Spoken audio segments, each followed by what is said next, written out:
What can you have been thinking? You are the Slayer. Lives depend upon you. I make allowances for your youth, but I expect a certain amount of responsibility, and instead of which you enslave yourself to this cult. You don't like the color? Do you ignore everything I say as a rule? No, I believe that's your trick. I told you, I'm trying out for the cheerleading squad. You have a sacred birthright, Buffy. You were chosen to destroy vampires, not to wave pom-poms at people. And as the Watcher, I forbid it. And you'll be stopping me how?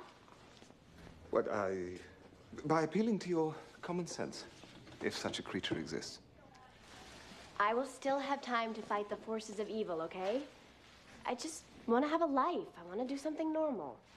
Something safe.